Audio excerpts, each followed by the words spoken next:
My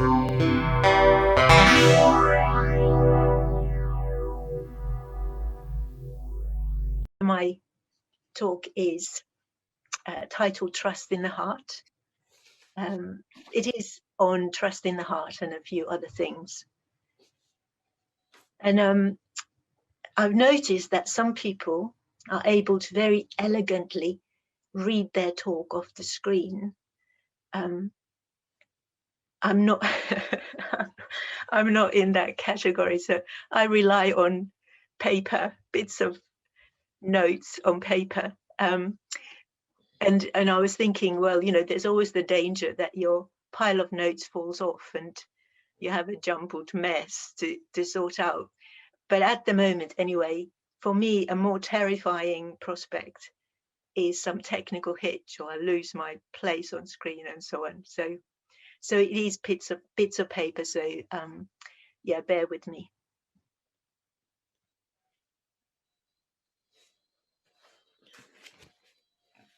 Yes, I'm very keen on the music of the Estonian composer Arvo Pärt. I don't know if you know his music.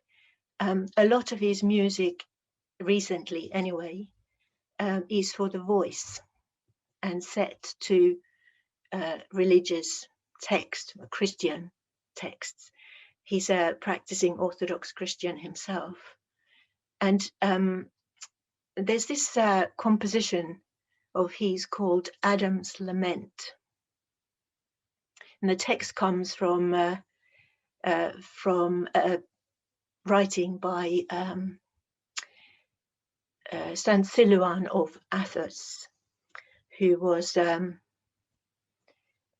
a saint. He was an Orthodox Christian saint. He lived at the turn of the 20th century, was canonized about 30 years ago. And this text, Adam's Lament, in the text, Adam is like a symbol, a representation of all of us, of the sorrows of the world. And in his agony, Adam calls out for mercy. So shall we have that first slide with the quote? So this quote is at the end of Pärt's work, Adam's Lament, and it is in the words of Saint Silouan himself, who says, "I too have lost grace, and with Adam I cry, be merciful to me, O Lord, and give me the spirit of humility and love." So the first time when I heard that quote, it just really affected me quite strangely, that tears came to my eyes. And I think it was like somehow that text was, it was about me, it was to me, and perhaps it was about all of us. Now, of course, when I, as a Buddhist, lose grace, which I do regularly, I, of course, don't turn to God for mercy.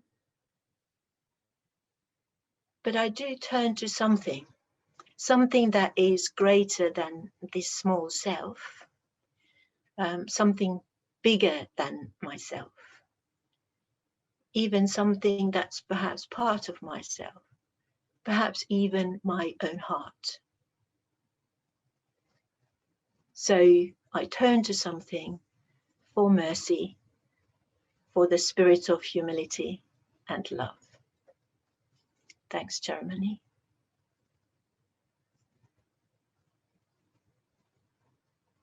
So what has all that to do with trusting in the heart? What is this trust? What do we have trust in? And perhaps more importantly, can we trust in our own heart? In Buddhism, trust is saddha or shraddha, and those Pali and Sanskrit words mean confidence, trust, or faith, if you like. So faith, as long as we are quite careful to disengage Buddhist faith from the word's Christian connotations. So often in talks, Buddhists prefer to use the Pali or the Sanskrit term just to make sure that our understanding is not hampered with unhelpful associations. But I think I will use the word faith. I will use the word faith, the word trust, the word confidence, the word shraddha, to mean the same thing. So this shraddha, this faith, is one of the three great positive emotions of Buddhism, together with compassion and love. And we could even think about whether any one of those three is possible without the other two. Is trust possible without love? Or can there be compassion or love without confidence?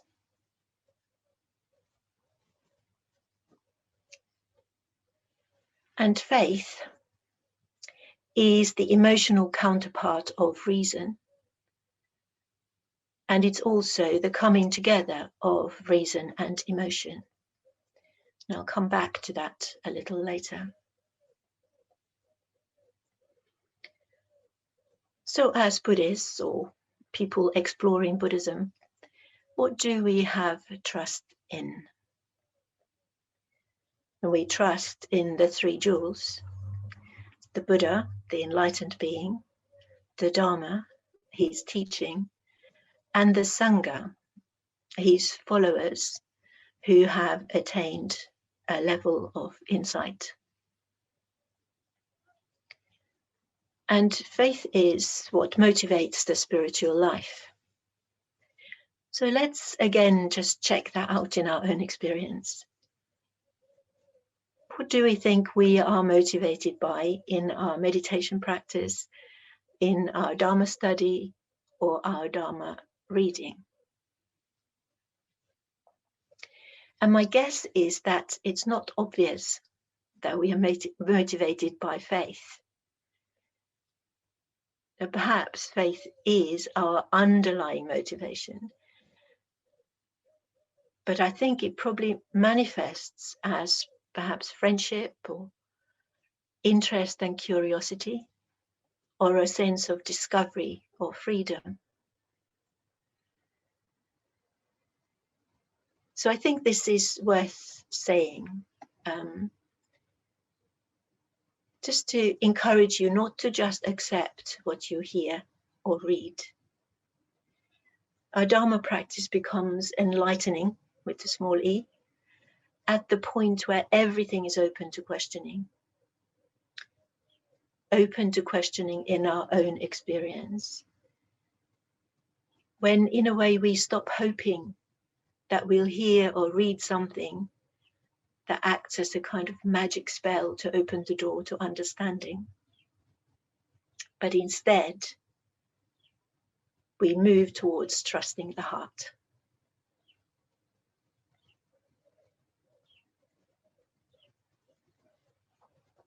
So the three grounds of Shraddha, faith, are intuition, reason, and experience. This intuition is about some sense that we have come into contact with something valuable and worth exploring. And we can't quite explain why we have that intuition, or even what that something is. So we may have heard it, or read something, maybe an image we're looking at, or a person we meet, or we may even encounter it in a dream or a vision. in Colchester, we have this Dharma book club, and last week we shared moments of sacredness we had experienced in our everyday doings. And I think in those moments of recognizing the sacred, whatever that was, surely intuition was at work. The faith is latent in human consciousness. It's just waiting there for something to spark it off. Perhaps for some of us, this spark comes from our suffering, and our suffering sparks off some recognition of value or worth that our potential for enlightenment, our intuition for enlightenment, if you like, responds to. So we could even say that intuition is the emotional element of faith in this particular threefold definition of Shraddha.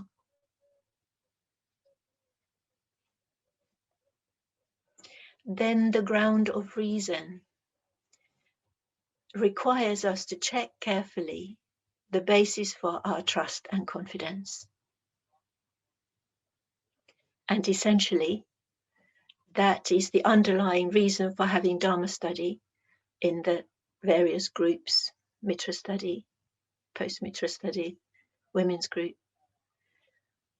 And we enjoy meeting together in a study context, of course. We connect, we become friends, as well as investigating the validity of the teachings for us. So then finally, the ground of experience. It's a confirmation that what we have confidence in is true and reliable. It's a sort of assurance for us that we haven't just taken things on because those teachings seemed attractive or because we enjoy the company of the people at the Buddhist center.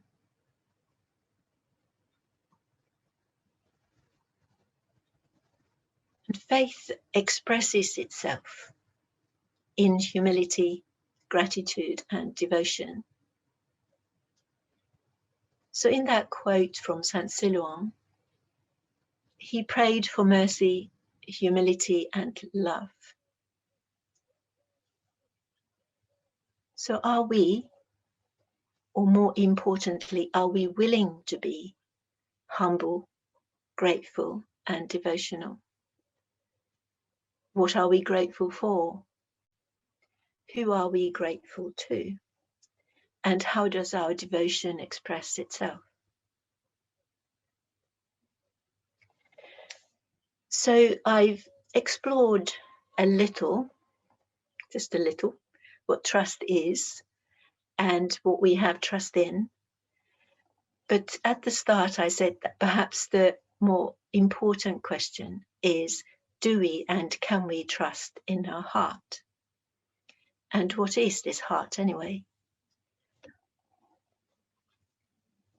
So I'll read you a familiar poem from Rumi, which to me, anyway, beautifully illustrates this issue of trusting the heart.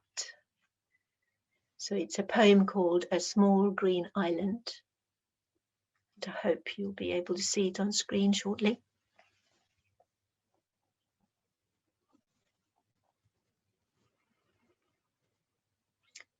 So there is a small green island where one cow lives alone, a meadow of an island.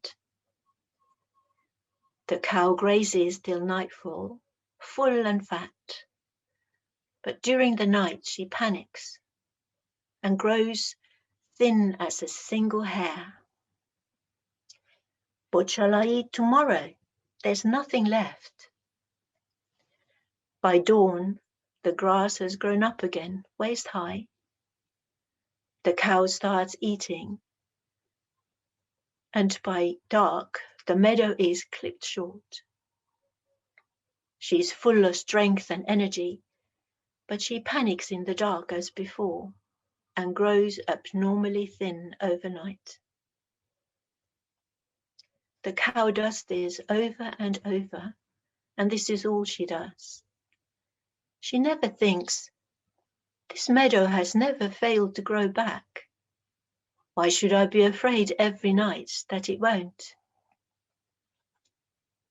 White cow, don't make yourself miserable with what's to come or not to come. The cow is the body and mind. The island field is this world where the mind grows lean with fear and fat with blessing, lean and fat. Thank you. So that white cow did not trust in her heart. Every morning there was plenty of grass, but she made herself miserable by doubting and worrying. And we do that too, don't we? In our individual ways. We doubt and worry, get anxious.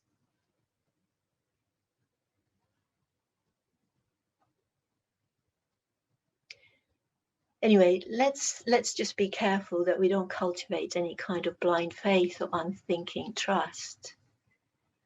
I mean, we very definitely need to examine our faith and be confident that our objects of faith are trustworthy. But having done that thoroughly, then we need to trust in the heart. Because our heart definitely knows more than we give it credit for. So I've mentioned humility, love, and compassion. But what about grace? Does grace have a place in our relationship with faith? Is it possible that faith or this trust in the heart is simply grace?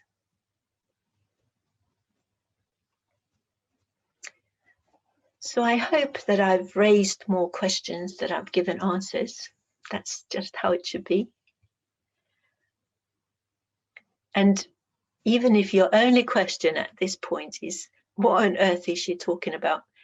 If that question comes even with the smidgen of curiosity, then I think I've done a good enough job. So I'll just finish with the very small poem by Rumi, which Ceremony will share for us in a moment.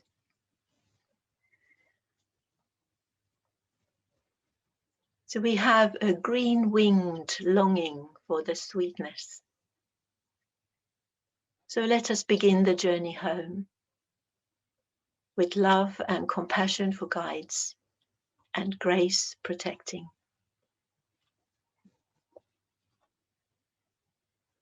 Thank you very much for listening.